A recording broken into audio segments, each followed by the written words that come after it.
Does your family have any sort of traditions where they count down the number of days until Christmas? I mean, maybe you have like a little counter that sits on your fireplace mantle, or maybe there's a certain way that you put ornaments up, where you put one up each day, or you've got a little calendar where you can open up each day and there's a little candy or treat there waiting for you each day as you count down until Christmas. And even the number of days, there's a different traditions where it's the 12 days of Christmas, or maybe it's the 25 days of Christmas. But this idea of counting down until Christmas has a long tradition in the Christmas celebration. And I don't know if you're like me, but when I start counting down the days of Christmas, sometimes I think, man, is it ever going to get here? And I get a little impatient.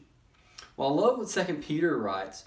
He's writing in Peter in his second letter, where he's saying in chapter 3, and he describes this moment where Christ is going to come back.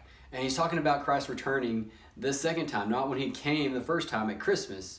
And he's saying in that day, man, he's going to upheave all that is in heaven and earth as we see it. And he's going to, it's really graphic in the details. But what he's talking about is God bringing his goodness and doing away with all that is bad, and all the pain and suffering and everything that's going on in the world is going to be burned away. And he's going to restore it to a righteous, perfect order. And maybe you're in the season where you're thinking, well, man, I wish God would hurry up and bring about that sort of order. And I wish he would bring this into my life. And sometimes we get a little impatient with God. And what he says there is he describes this situation where God is not slow. It says that instead God is patient. There's a difference there, because when God is slow, it's talking about his ability. That maybe he doesn't have the capability to move as fast as he is. You think about like a car, it has a top out speed, and you're saying, well, maybe God's only going as fast as he can. And that's not true of God. He can move at whatever speed he wants to move. Or maybe you think, well, he's delayed, something's holding him back. And the truth is there's nothing that holds God back. And sometimes it's an issue of motivation, that we move slow because we're simply not motivated. And that's not true of God. He's very much motivated.